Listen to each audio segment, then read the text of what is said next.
Hey there, singers. This is Sarah Ramsey from the Vocal Lab, and I'm thrilled to share something special with you. Are you ready to take your vocal performance to the next level? Introducing Encore, the Performance Incubator, a transformative 12-week online program designed specifically for singers like you who want to master their voice and command the stage. With Encore, you'll experience personalized laser coaching that targets your unique vocal challenges, and you'll learn in a supportive community environment. This program covers everything from mastering breath control and vocal techniques to developing a confident stage presence and connecting emotionally with your audience. And the best part? We're offering a special beta price for this first run. It's just $600 for the entire 12-week program. Plus, if you're a Vocal Lab member, you get an additional discount. So don't miss this opportunity to transform your singing and join a community of passionate vocalists. Registration is open now and closes June 7th. Head on over to sarahramsey.com/encore to secure your spot. Let's make this your best performance yet with Encore. And people in our industry, Sarah, as you know, are rightly kind of hesitant about getting vocal coaching because they're afraid to have their voices changed. And they have seen, and there are people who will stop singing rather than get vocal coaching. They are that afraid of it. And I think that is kind of tragic. There's so many differences between the classical singing, the music, the values of the music, the type of personality that goes there, the way it's put out there, the responsibilities of the singer. There's so many differences that they're just two different worlds. Not the least of which is the fact that for a classical singer, their body is the amplifier. They have to make this get over an 80-piece orchestra to people block and a half away. That's a big ask. Yes, it is. It is. We have these. Welcome to the Vocal Lab. I'm Sarah Ramsey, and this show aims to pull back the curtain on the entertainment industry, where veterans give up-and-coming artists some of the information they wish they'd had when they were just starting out. Sort of a music industry primer, if you will. Thanks for joining us on the Vocal Lab. This is actually part 2 of our interview, so if you haven't caught part 1 yet, head back to the episode right before this one and get all caught up, and then join us back here. We'll see you soon. So I have been lucky enough to take one of your workshops, and I love what I've been able to, as I said, to incorporate into my teaching as a result. Great. And you sent me your book, which I'm going to show to the peoples. This is your first book, Money Notes, How to Sing High, Loud, Healthy, and Forever. And it is directed at singers of popular styles. And my question is, again, if we haven't already fully covered this, but do you want to talk any further about why you felt the need to differentiate between popular styles and just singing in general in the course of your book? Yeah. And actually, in the book that I am currently writing, I'm much more specific about it. Because it really matters. I think occasionally there is the person who can sing anything. Yeah. Just whatever. They are the exception, not the rule. They're like, skinny people who are just put on the planet to make the rest of us feel bad. Right? Most of us would benefit more from being able to discover our own musical voice, whatever that looks like, in a world where we don't have to prove that to somebody else, and we don't have to do it within constraints set by a given genre. Most of us. Now, occasionally, I think there is a person who is absolutely should be singing classical music. One of my very oldest friends, who is a classical soprano, and she went to see, I think it was a field trip or something. Anyway, some grown-ups took her to an opera when she was like 15 years old, and she was like, "This is it. This is the music I must sing." Yeah. It was just like, right? And she did what she was supposed to do. She loves that music, and she's natural, and she's great. And she is the exception. She is 1 out of 50 people. The other 49 of us are like, "Oh, this is nice. Not what I want to sing, but it's great." Right? I mean, I love classical singing. But it's hard. You got to really want it. I love classical singing too, and it's not what sits well in my voice. No, there are very few voices that are really cut out for that genre. Yeah. And there are very few personalities that want to enter that level of rigor to train for that genre. But does that mean that we shouldn't be enjoying our singing? Absolutely not. We need to find a way that we can enjoy our singing. But what happens, I think, a lot of the time is that because has been, this is changing a lot, but it has been this understanding that trained singers do this and everybody else does that, the people, all the everybody else's is just, they're on their own. They're just like, figure it out. So you either get this very particular kind of training or figure it out, mostly. And people in our industry, Sarah, as you know, are rightly kind of hesitant about getting vocal coaching because they're afraid to have their voices changed. And they have seen, and there are people who will stop singing rather than get vocal coaching. They are that afraid of it. And I think that is kind of tragic. There's so many differences between the classical singing, the music, the values of the music, the type of personality that goes there, the way it's put out there, the responsibilities of the singer. There's so many differences that they're just two different worlds. Not the least of which is the fact that for a classical singer, their body is the amplifier. They have to make this get over an 80-piece orchestra to people block and a half away. That's a big ask. Yes, it is. It is. We have these. Yeah. We don't need to do that. We have our whole approach is just so different. And the kind of our gigging environment. I mean, if I go to see an opera or a music theater event, there is a shared assumption between me and the other audience members that we are there to listen and we are going to be respectful and we are not going to sit there and drink and smoke and talk while the performers, whereas in your industry, my industry, where when we go out and perform, if someone's listening to us, that's amazing. That's great. But our audience has been trained to ignore music.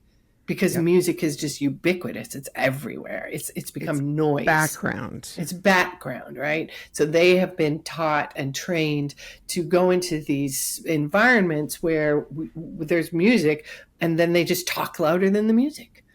Yeah. And they don't listen, and they don't really care. And that's obviously that's a generalization. There are a lot of exceptions to that.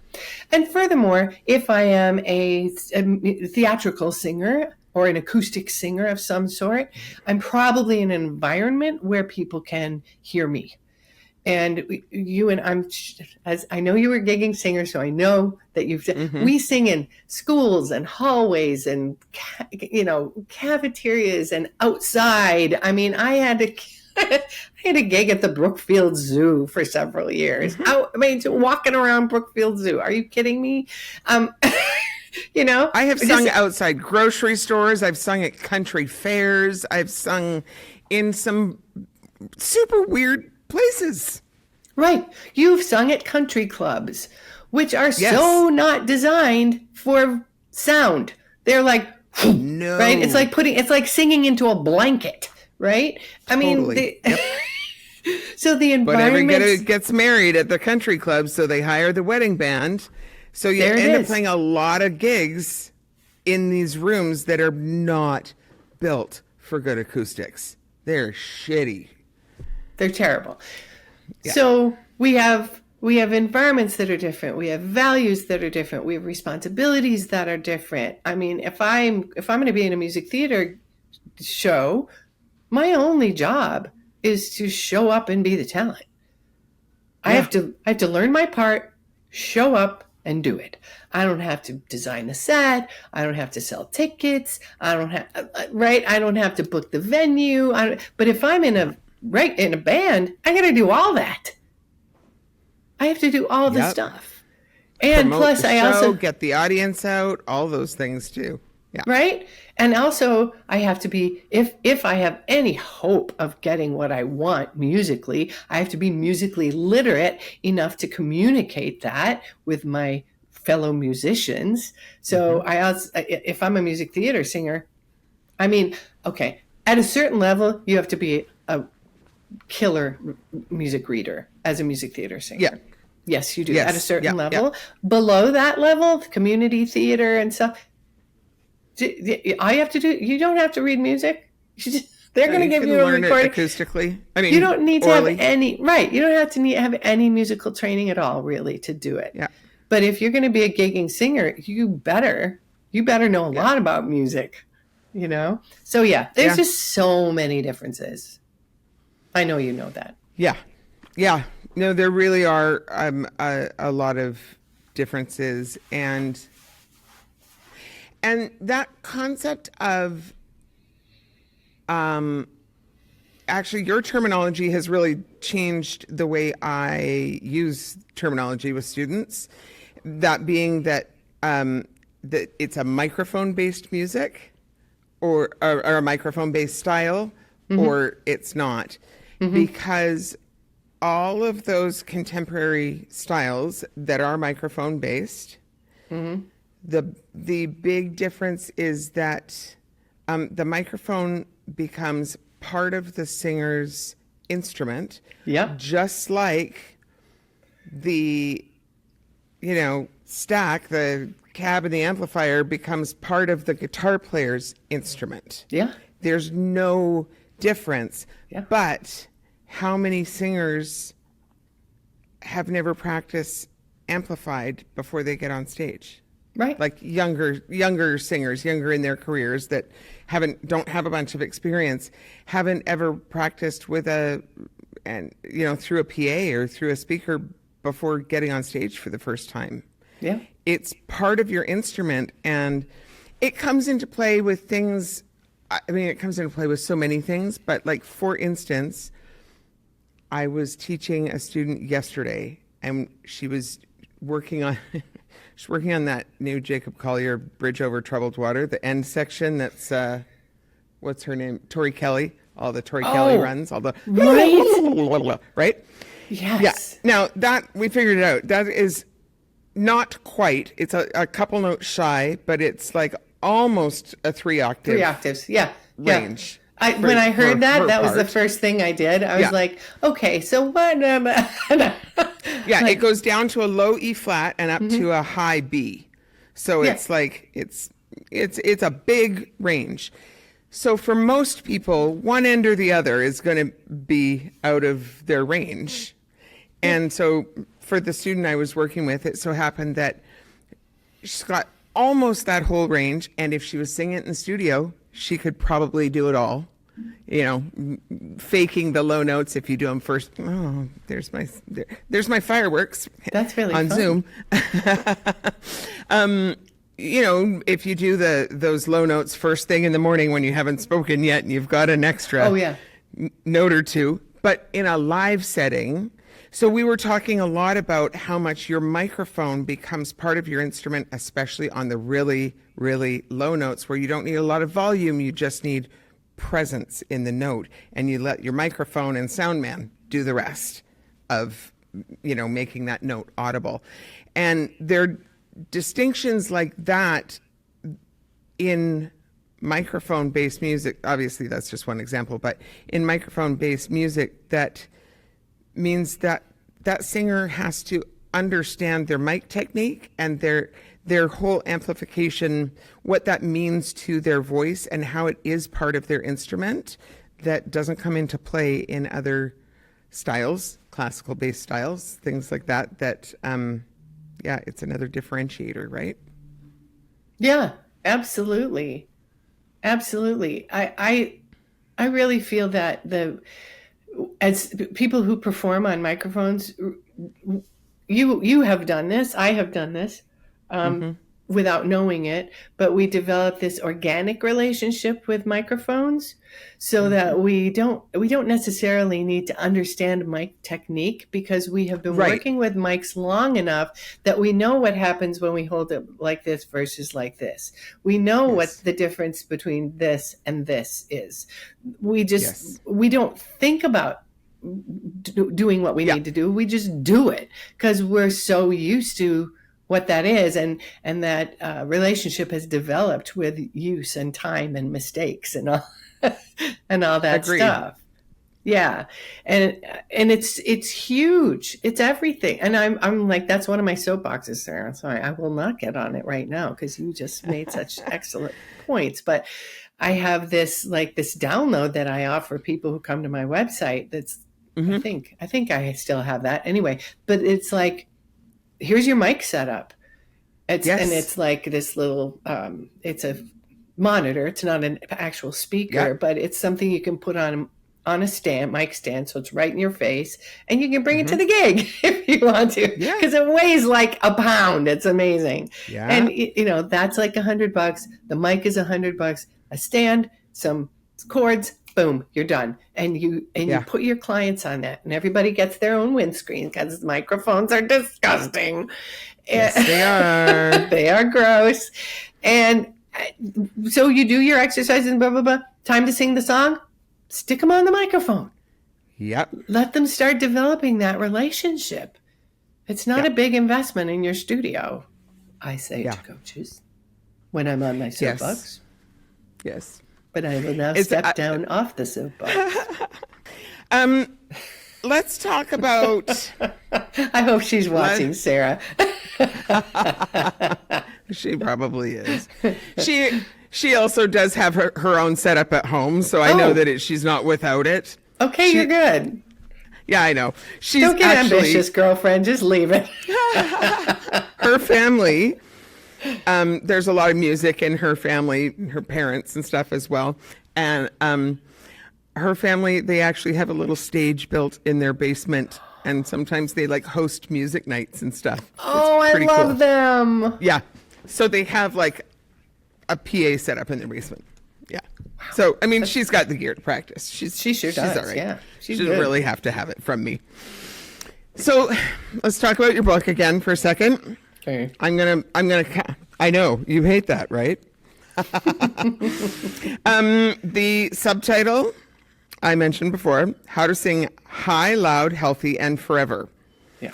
I want to talk about the fact that in pop music, we hear the term belt voice all the time.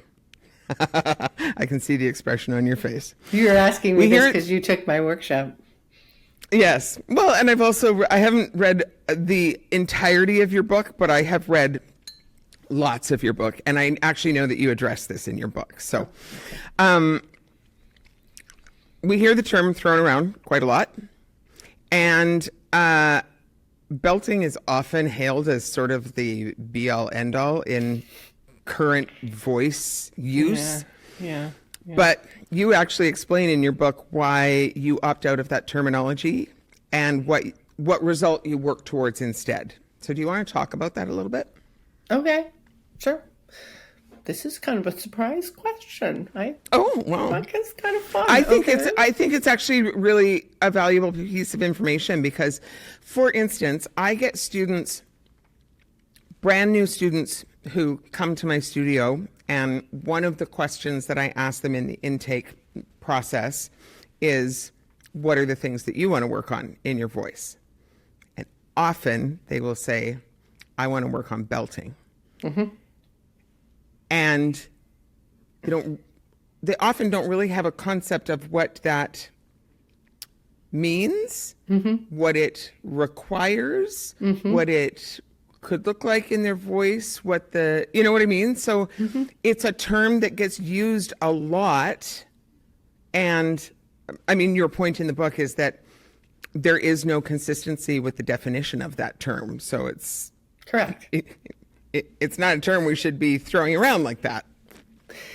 Yes. Over to you. So there's that issue of there is no consistency within the education community in terms of what that means. And in terms of our clients, you're going to let me talk about brains again, aren't you? Yes, okay, please. So, yay. Okay. One thing that our brains do really, really well is conceptualize. And that's kind of how we are able to interact with the world and with one another, is because we approach through the world through concepts. However, it's important to know that our concepts are built through our experiences.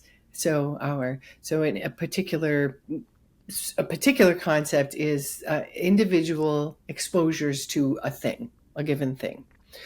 And so we build these concepts, which means that our relationship to the concepts are different.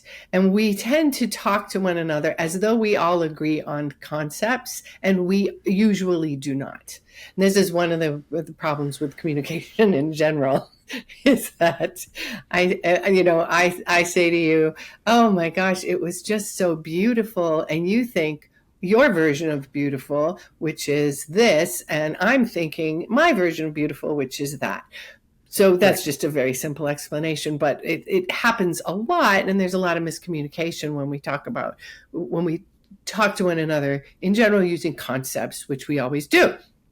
So our clients come to us and they say, I want to belt. And they have created a concept around that word belt that has to do with a particular sonic outcome based on their learned listening, which is a whole nother brain subject.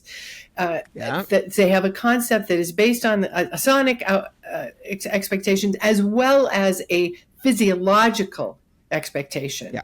So their predictive brain is going, this is what belting is, and trying to make that happen. But the physiological outcome they are expecting is literally not possible. It's just not possible. And so what happens is they end up bringing a whole lot of, I'm going to not get too like anatom phys about this. Okay. I'll just use regular words. So they end up bringing a lot of weight into the high part of their range, and they sort of hit their heads on the ceiling because that's not how it works. And as long as they are attached to that particular concept, which they have named belting, then they are stuck in that space. They are not going to be able to have a new behavior associated with that word. Right. And so what they're asking us for is a new behavior. But if I and my client continue to use this word that is very much attached to a particular concept for this person, it's going to be very difficult for us to introduce new behaviors. Right. So that's why I really prefer, as much as is possible, this is not 100% possible all the time, but as much as is possible in my interactions with my clients, I want them to name their concepts. So we'll do a listening thing, or we'll do we'll make a sound, and I'll say, so what is that for you? What does that make? What comes to mind for you? What does that make you think of? How are you experiencing that? So that they can own their own concepts, and we can work within their conceptual framework rather than me trying to force mine upon them. I like that.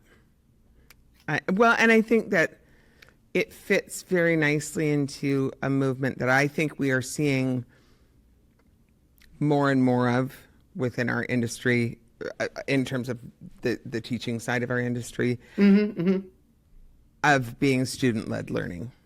And there's a lot of talk about that. And whereas the model that you and I grew up in was not that. No. It was, we were told what to do. And what we wanted out of it didn't hold a whole lot of weight, really. No. We were told what we were supposed to do and what we were supposed to sound like. Yeah. And that's not how it is now.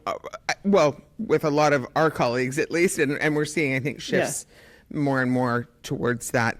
And I think that what you're describing, letting, or not just letting, but asking for the students to name their own concepts and name their own voice use and apply their own terminology, create their own terminology, is a really integral piece of that, actually. Yeah, it is. It is. Yeah. And I think you are right, and I am really happy about this, that there are leaders in our industry who are pushing toward coaching models and student-led learning. I like to think I'm part of that crowd that's pushing toward that. But also you have to remember that we are such a small part of that in the institutional world and in just the world of popular styles. There is still much more of an emphasis on what performing have you done? Like, can you sing? And so as a college, right, colleges hire people with fancy performance CVs to teach their students who are paying $75,000 a year. And people, I mean, I just had an intake yesterday with a client who was like, I walked up to a singer on a band and asked her if she could teach me to sing, because we don't differentiate between the skill of singing and the skill and art of teaching. They're very different. Does it help that we can? I mean, I think it's fair to say that in order to teach singing, you need to know how singing feels and how it works in your own body to a certain degree. But you don't have to be, Pink or Renee Fleming. You don't have to be that level of performing artist in order to be an amazing teacher. I'm a way better teacher than I ever was as a singer. I mean, I was a fine singer. I worked, people called me, they hired me, they paid me money. I was fine. But as a teacher, I'm amazing. And I'm really glad I was given the opportunity to come into that, lean into my own strength that way through my journey, instead of just continuing to be a mediocre singer. Or an adequate would be a good word. Again, it brings me back to, I just find it fascinating how the different journeys unfold. Well, I didn't know I was just adequate at the time. I thought I was better than I was because I didn't know any better. But I married somebody who is one of those people, one of those, 0.0001% of, the people who are just like born into this world, amazing, one of those people. He's made his living as a singer because every time he opens his mouth, 10 people go, ooh, come and sing for me and I'll pay you money. And, he did a whole bunch of commercials, and he's a recording artist and blah, blah, blah. And he's never had a voice lesson, and he smoked for 40 years, and he doesn't warm up, and he's kind of old, and he's amazing. Isn't it funny? So my family, both my parents were professional singers. They both did really cool things in their careers. And my brother is a recording artist. In Canada, he's a pretty big deal. In the States, he's not as big, but so I was surrounded by that in my family. My mom was a voice teacher as well. So we had that balancing it, but my mom was a voice teacher. She taught all the rock and rollers that came to Vancouver to record their records at Little Mountain Sound when that was the big. They would all come to her to prep for their records and stuff. You know what I mean? So I do. And my dad, I never in my life once heard him warm up his voice. But he was like this, and he also smoked for 50 years, and you know what I mean? But had this voice that was I know. Yeah, it's amazing. It is amazing. And as a vocal coach, I am really, really grateful for that knowledge. I'm really appreciative of the fact that, I have such an intimate relationship with somebody like this, because it really informs my worldview. Yeah. Same with you, right? Yeah, absolutely. And my relationship with my own voice changed very significantly when I started teaching. I understood my voice so much better and have continued to understand my voice and become a better singer. Even though I have performed less and less, I have become a better singer as I have become a better teacher, because my only way I can do it is to put things into play in my own body first, to be able to translate it for somebody else's body. So first and foremost, I have to figure it out in my own body. And so that's been a really interesting journey too, is how becoming a better teacher has impacted my own singing. Yeah, agreed. Oh yeah, I'm a much better singer now than when I was gigging. Yeah. Much better. And I'm a happier singer, and singing feels better to me. It feels more expressive and more like, I like how it feels in my body to sing, which wasn't something I had when I was a gigging singer. So it's really, I'm a much better singer now, and I still don't want to perform. Yeah. I'm not going to lie. I miss performing a little bit, but I don't miss wearing heels for 4 hours a night. Right? Yeah. All the makeup and the heels and the getting there early and the carrying things while you're wearing heels. Carrying heavy things. I would bring a roller bag with 3 different sets of I would show up to the gig in slippers and I would leave in slippers, and I would bring a roller bag with 3 different sets of heels, because I would change my shoes every set, because it was the only way that my feet could make it through a whole night in heels. Right. It's awful. So bad in your body. Yeah. I would love to hear about your new book. Do you want to talk about, I know you're working on a new book. You're so nice. I know to this. Ask. And you referenced it earlier. I know that it started, I know this because we've chatted a little bit. I know it started out as like a new edition of Money Notes and took on a life of its own. And you want to talk about it? I thought I was just going to update Money Notes, and then as I got into it, I'm just like, no, this Money Notes needs to be what it is. It's fine for what it is, and the language I use is different. My understanding is way different. Just everything has changed, and so I've learned to teach teachers, right? So not my private coaching, but when teachers, I offer a certification class for neurovocal method that professionals, it's a professional development class. And so when people come through that, they are voice professionals and they are smart and they make me up my game all the time. Yep. I'm always trying to up my game because they're amazing people. And so I've changed a lot. And I also, I've figured out how to put across this value that I have that's a big value for me, which is that when we are teaching, we are also artists, and we have to be very responsive to the person that we are face to face with in this moment. Yes. And when we are just given a bunch of techniques and the application of techniques, I feel like that's giving us a box of nails and a hammer. And that does not feel artistic to me.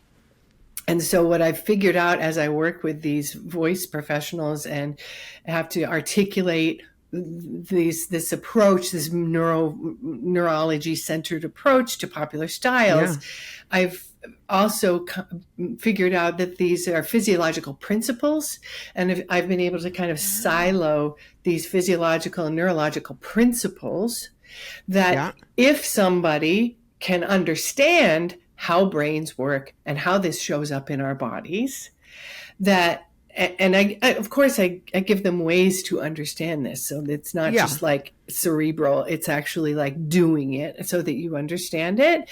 And then Yeah. when you understand it, and you go, oh, Yeah. well, I can apply this principle in these different ways for this person who has these objectives, or, this is what I'm working on with this particular client, and I can apply these principles in this way. So I've come to understand that if I teach through principles, people are freer to explore both their own voices and their own coaching, how they coach. And so this book comes at brain science centered singing from this idea of neurological and physiological principles.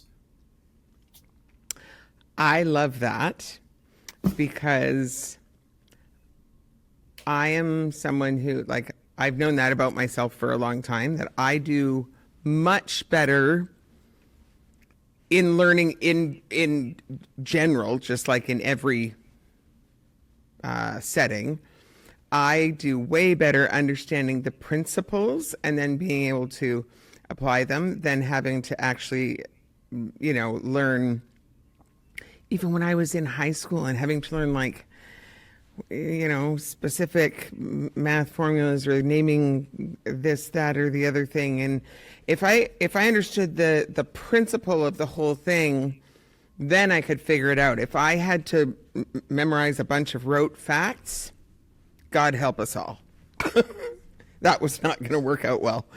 But right. And I mean, that's why our dear friends in SECO, that's why that whole framework, the Speakeasy Cooperative, that's why that whole framework appeals to me so much, because that's how that is put together as well, is that these are the principles. This is not some magic, coaching formula of plug and play. It's the principles. So I'm very excited for your next book to come out. Do you have a Thank you. tentative timeline? Oh, enough that I'm going to hold you to. I would really like to have this off to the publisher by the end of May. Ooh. And then the publishing process takes, I don't know, 3 or 4 months before it's available. We'll see. But that's the goal right now. Do I have a title for my book? No, I do not. I need a title. Okay. And Money Notes is real hard to. That's a hard act to follow, man. That was like the best title ever. That's a good title. Yeah. It was actually one of my clients. He's a photographer, and he was telling me, he's an internationally acclaimed pet photographer and also a songwriter. And he was talking to me about, well, what is this book about? And I said, well, it's my thing that I do. I help people hit their money notes. And he's like, and that's the title of your book, right? And I said, huh? You got to have creatives in your life, Right? That's the truth. That's the truth. Yeah. So theoretically then sometime in the fall before Christmas? I think that's fair. Yes. Yeah. Yes, you can buy it for Christmas for your friends. There we go, ladies and gentlemen. Ladies and gentlemen. Yes, and it is nonfiction, and it is very specific. And I know that's hard. That can be hard to read. At the same time, I think my writing style is very conversational. I'm trying. Absolutely. Thank you. I'm trying. I will vouch for that. In Money Notes, it's very. It does not read like a textbook. The language that you use is very conversational language. It doesn't feel like it's over anybody's head to make your way through it. Yeah. Thank you. Yeah. Because I'm trying to write in a way that is empowering to people. Mm-hmm. So I'm speaking to, your level of intelligence, where I know you're smart. I know you're a singer. I know you already know a lot. and introducing these what could be really complex and overwhelming and scary concepts in a very approachable way. I have a lot of analogies, a lot of stories like, look, this is how this shows up in your life already. Now let's move this to singing, kind of thing. So so I'm trying to make it an accessible thing. Book. Which is a pretty specific skill, because these kinds of skills, I know there's lots and lots of books about singing things. Yeah. Those are things that are hard to learn from a book, right? Yeah, it's true. And so translating that to the page is a pretty specific skill. And so that the style that you write in makes it's not the book that you're going to fall asleep reading. Like it's engaging to read. You know what I mean? Because a lot of books about, well, here's some theory and anatomy and physiology about singing. I'm sorry, but I'm going to fall asleep. And it's what I do. And I'm going to fall asleep reading it. But this is not one of those books. This is engaging and entertaining, and it reads like a conversation with a friend, you know. Thank you. You know why? Yes. I will tell you why that is. Why? Actually, I have a couple of things to say about that. One is that the reason is because I don't give a rip who's looking over my shoulder. Yeah. I have nothing to prove to anybody. I am trying to contribute positively to the conversation and to people's lives. The end. Yeah. And I think a lot of these books are written from a place. I know they are, because I read a lot of science books, and there are people who are coming from the place of, I would like to educate the world. And there are people who are coming from the place of, I have something to prove to the world of academia. And those two books read very differently. Yeah. And I don't give I'm not, you see how hard I'm trying to not swear right now? You could just say you don't give a rat's ass. I don't give a rat's ass about academia. Yeah. I mean, I love them very much because they publish scientific studies about neuroscience. Yes. Yes. And other wonderful things. I have this love-hate with academia. Like, I absolutely love academia because it makes this little cocoon where smart people can do their research and expand the knowledge of the human experience. And also they can create really toxic environments that are really bad for people, especially people who are artists. Yes. But anyway, all that to say, both things can be true. Both things are true. And I don't give a rat's ass. Yeah. So that's a good thing. And then the other thing is that some of it is just simply it's not possible to stick it to paper. And for that reason, like on my website, I have a page called Book Support that explains what I'm trying to describe in the book, and it has videos of examples of the people doing it, and some MP3s of some guide tracks so that people can use. Because I want people to be able to use the book, and so I do have those support materials, and I will have that for this new one too, because it's so easy to put that stuff together, Sarah, as you know. Yeah, just takes no time at all. Nah, just blink of an eye. Really, actually, it just falls out of you while you sleep. Yes, I know. Yeah. The resource fairies. The resource fairies just show up and make videos for us. It's so great. Yeah, yeah. So you have worked as a live, as a gigging singer, and you teach people who work in that sphere.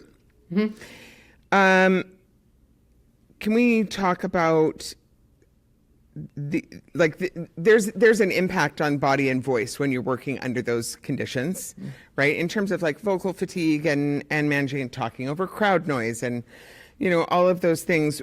What kind of advice would you give to singers who have to work regularly in those kind of environments, whether it's short term like the odd gig or whether it's more of a longer term tour thing, for managing their voice for longevity? Yeah. Just as a vocal coach, you know? Oh, just as a regular old vocal. Yeah. I don't think I have anything particularly brilliant to add to that conversation, because we all talk to our vocal coaches, all talk to their people about vocal hygiene, right? How the hydrating and the vocal mist and the warming up and the cooling down and all the good stuff. Yeah, I think that's all really important. I think that the one thing that's different that I add to the conversation a little bit is that when we use this way that I'm sure there are other people who have different ways to get to this, but I use my way of just efficient phonation. So just knowing what it feels like to have your phonation be efficient, that you are getting the most sound for the least work, that you are having the most responsive instrument with the least amount of resistance to that intention. And so I think that the training that I do with people, I know because I've seen it so many times. Yeah. When people learn at a very intuitive, organic level, so their brain has done the work. Their brain knows how to predict efficient phonation. Yes. When that is in place so that they don't have to be thinking about it all the time, the stamina that they find they have, the vocal stamina, increases however many fold. I mean, just like one of my students who recently won a blues award. He's a blues singer, and they do. You probably know that environment the gigs can be so punishing. They're long. They start late. Nobody's listening. All the stuff, right? And he would, with his band, he would say, if we take a gig on Friday, we're done for the weekend because I'm not going to have a voice tomorrow. And now he'll do 3-4 gigs a weekend. And he's in his 70s, Sarah. That is a massive shift in sustainability and ease. Exactly. And he sounds like basically the same guy. But he feels so much better with his singing. And his singing is so much more sustainable than it was because his brain is predicting efficient phonation. Yep. And that is huge. It absolutely. I mean, that is life altering. That's career altering information, because longevity with our instrument, which comes from ease in our instrument, that's what we're all striving for. Whether that's longevity to navigate the gig.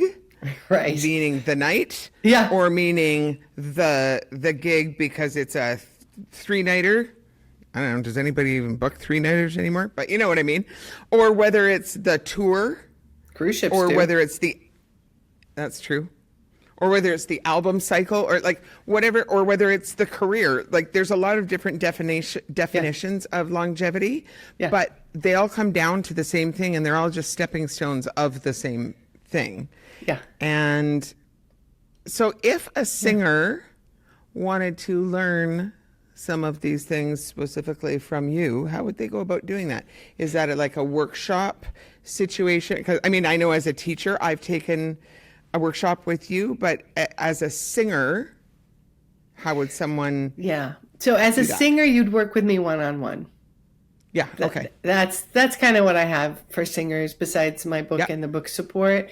My classes and my workshops are geared at voice professionals because I'm trying to change the world, Sarah. As you should, Meredith. In my quiet way, I'm trying to change the world. So it's all getting certified in the Neuro vocal method is on my wish list. Is it really? It's like in my 3-year plan. So it's in the trajectory. I'd love to have you in my class, Sarah. Yeah. It's they're always really fun. They're always very empowering. And that's where I'm coming from. I like the empowering thing. And I just see the value in it so much. So, yeah. Where can people find you? Let's talk about the website and the socials and the where to buy your book and all the things. Thank you. Yeah, There's so many URLs that go to my website, Meredith Colby, which is often misspelled. So Neurovocal, Chicago Vocal Coach. Those all go to my website. Excellent. We'll put these all in the show notes as Trying well. to cover my bases. Neurovocal.com is kind of the easiest thing.